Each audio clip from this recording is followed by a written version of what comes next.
Sheldon, a bit of an oddball question to start for you. But when it's an optional skate, I know it's an optional. Why don't you participate on this? We've got a lot of coaches that can handle that. Some nights we got more coaches. Some days, I should say, we got more coaches out there than players. So it's a good chance for them to take the lead. Our guys hear from me a lot. So not just in the skates, but even in some of the meetings and stuff.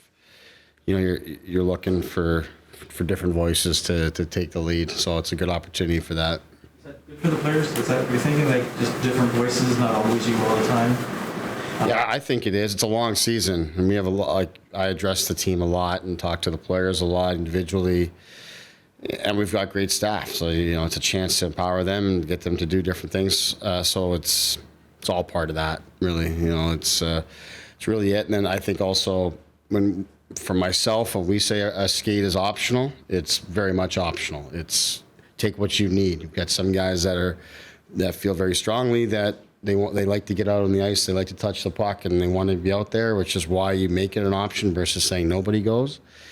And then we've got some guys that absolutely don't want anything to do with it. They want to save their energy. They feel good, and that's why you give them that option. And when the head coach gets out there, I think to get a lot of guys start to feel like, well, maybe I should be on the ice, kind of thing. So that's all part of it. Just making sure that they know when I say it's optional, it is very much optional.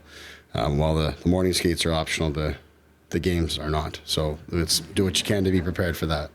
Team's obviously feeling good, having won 5 straight, but after 2 emotional divisional games, and again, an opponent you haven't seen in a while from the other conference, what sort of message are you sending to the group heading into this one? Well, really just focused, on the fact that our team's been playing good hockey, and we want to keep this thing moving here and focusing on the things that we've been doing well as a team, just our details and our structure defensively and how that's steadily improved, and then just our execution, on offense and special teams and those kind of things. So we're bringing those to the forefront about this is when we are at our best, this is what it looks like. So we're talking about that a lot. And then, as these new opponents come, you've got to give the information to your team about what to expect and what the game should look and feel like. And so we look at the opponent that way and kind of get to know them. But this is an LA team that, just like us, we've been on a bit of a streak here, and they've been on a streak, and they're feeling good about themselves. They're a very good team at 5-on-5, and thus you have to play a patient game and expect that it's going to be difficult to get to the neutral zone, be difficult to get access to their goaltender. And we're going to have to be patient and at the same time earn our opportunities offensively and look to win the special teams battle. What's the first thing that comes to mind when you hear the name Trevor Moore?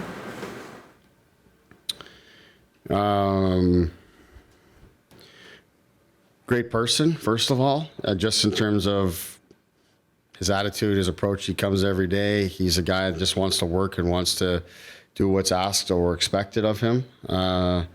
That's a big part of it, but also, coaching him at the minor league level, I think a lot about his journey as a guy that came in fresh out of college and, struggled for a little while to find himself in the American League and eventually did, and was a very important part of our team that won the Calder Cup. And then, was a good player for us here, but sometimes you got to make moves to address different things, and he was a part of that move. It was tough to see him go at the time for all those reasons I just listed. That he's a guy that I grew to like a great deal as a person and player. But I've been at the same time happy to see him be an everyday NHL player, being home in California, all those kind of things. So I got a lot of time for Trevor. Do you agree to say lineup today? Yes.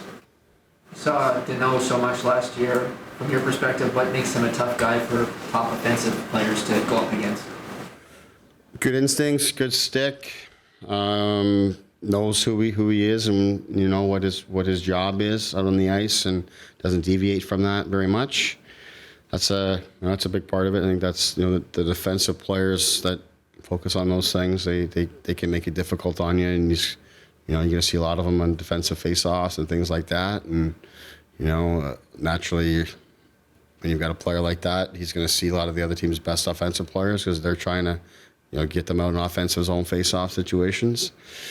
And you got to play through that. That's certainly with he and Kopitar. That's a tough duel that they've put together there, and I think they're seeing some of those benefits.